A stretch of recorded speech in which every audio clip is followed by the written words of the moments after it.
नमस्कार। आज बात करते हैं सूर्यकांत त्रिपाठी निराला जी की दो बहुत ही खूबसूरत कविताओं की। पता है, दोनों ही कविताएं प्रकृति के बारे में है, लेकिन दोनों का अंदाज बिल्कुल अलग है। एक में बादलों की वो क्रांतिकारी गरज है और दूसरी में वसंत की वो मन मोह लेने वाली सुंदरता। तो चलिए साथ मिलकर महसूस करते हैं प्रकृति के इन दो एकदम अलग अलग रूपों को। अच्छा, शुरू करने से पहले जरा एक बात सोचते हैं। कभी ऐसा लगा है कि प्रकृति हमसे कुछ कह रही है? जैसे कोई बादल हो या कोई खिलता हुआ फूल कुछ कहना चाह रहा हो? बस इसी ख्याल को जरा मन में रखिएगा, क्योंकि निराला जी की कविताएं सच कहूं तो हमें प्रकृति की यही आवाज सुनना सिखाती हैं। तो हमारी पहली कविता का नाम है उत्साह। अब ये सिर्फ बादलों के बारे में कोई पोयम नहीं है कि बादल ऐसे दिखते हैं वैसे दिखते हैं। नहीं, ये तो बादलों को एक पुकार है, एक तरह का इन्विटेशन है। कविता शुरू होती है और पहली ही लाइन एक कमांड है, एक शक्तिशाली आदेश, बादल गरजो। सोचिए, कवि ये नहीं कह रहे कि बादल प्लीज बरस जाओ, नहीं, वो कह रहे हैं गरजो, अपनी पूरी ताकत दिखाओ। है ना, एकदम ड्रामेटिक शुरुआत। और देखिए, इसीलिए उत्साह को एक आवाहन गीत कहा गया है। आवाहन गीत मतलब एक ऐसा गीत जो किसी को बुलाने के लिए, पुकारने के लिए गाया जाता है। यहां कवि बादलों का आवाहन कर रहे हैं, उन्हें बुला रहे हैं कि आओ और एक बहुत जरूरी काम करो। पर वो जरूरी काम है क्या? चलिए एक सीन इमेजिन करते हैं।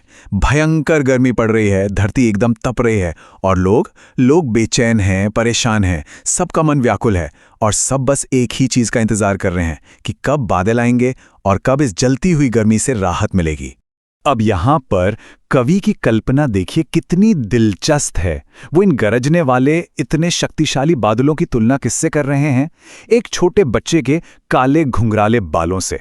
मतलब एक तरफ बादलों की वो भयंकर शक्ति है और दूसरी तरफ एक बच्चे की मासूमियत। ये कॉन्ट्रास्ट कितना सुंदर है ना? तो बस यहीं से हम बादलों के दोहरे स्वभाव पर आते हैं। मतलब बाहर से तो वो बच्चे के बालों जैसे कोमल दिख सकते हैं, पर उनके अंदर छिपी है अपार शक्ति। और यहां कवि एक बहुत ही गहरी बात कहते हैं। वो कहते हैं कि जैसे बादलों के अंदर बिजली छिपी होती है, जिसे वज्र भी कहते हैं, जो सब कुछ तहस नहस भी कर सकती है और नया जीवन भी ला सकती है, ठीक उसी तरह एक कवि के मन में नूतन कविता छिपी होती है। मतलब नए आइडियाज, नए विचार। और ये विचार सिर्फ गर्मी से राहत देने वाले नहीं होते, नहीं, ये समाज में बदलाव लाने वाली क्रांति की चिंगारी भी बन सकते हैं। उस गर्मी से लोगों की हालत क्या थी, ये बताने के लिए कवि ने दो शब्दों का इस्तेमाल किया है, विकल, उन्मन थे उन्मन। विकल मतलब बेचैन और उन्मन मतलब जब मन कहीं लगे ही नहीं तो लोग बस बेचैन थे, उनका मन कहीं टिक नहीं रहा था। ये सिर्फ शरीर की तकलीफ नहीं थी, ये मन की पीड़ा भी थी। और फिर जब लगता है कि सारी उम्मीदें खत्म हो रही हैं, तब न जाने किस अनजान दिशा से बादल घिराते हैं। किसी को नहीं पता वो कहां से आए, पर वो आ गए हैं उस तपती हुई धरती की प्यास बुझाने के लिए। और कवि फिर से पुकार उठते हैं, बादल गरजो और इस धरती को शीतल कर दो। तो चलिए अब माहौल को ना एकदम 180 डिग्री बदलते हैं। गरजते बादलों और उस बेचैनी से निकलकर अब हम चलते हैं वसंत की मनमोहक सुंदरता की दुनिया में, निराला जी की दूसरी कविता के साथ, जिसका नाम है अठ नहीं रही है। ये कविता है फागुन के महीने की, मतलब वसंत का मौसम। यहां कोई बेचैनी नहीं है, कोई पुकार नहीं है।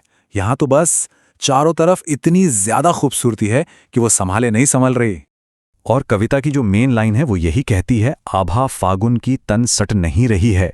इसका मतलब क्या हुआ? इसका मतलब यह है कि वसंत की जो सुंदरता है, उसकी जो चमक है, वो इतनी ज्यादा है कि वो कहीं समा ही नहीं पा रही, ना शरीर में ना दुनिया में। वो तो बस हर तरफ से बाहर छलक रही है।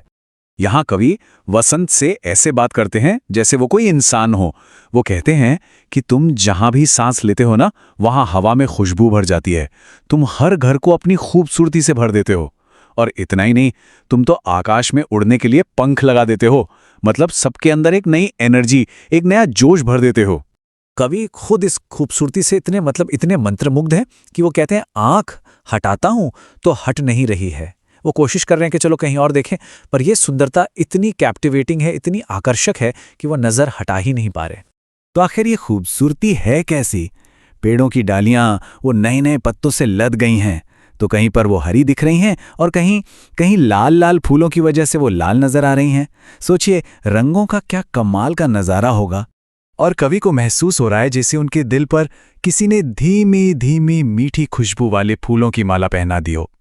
तो ये वसंत की सुंदरता सिर्फ आंखों से देखने वाली चीज नहीं है, ये तो उसकी खुशबू का अनुभव है जो सीधा दिल में उतर जाता है। तो ठीक है, अब इन दोनों कविताओं को जरा एक साथ रखकर देखते हैं।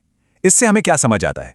इससे हमें समझ आती है कवि की दुनिया को देखने की एक बिल्कुल अनोखी नजर। इसको और साफ साफ समझते हैं। एक तरफ है उत्साह, ये है वर्षा ऋतु की कविता। इसमें भाव कैसा है?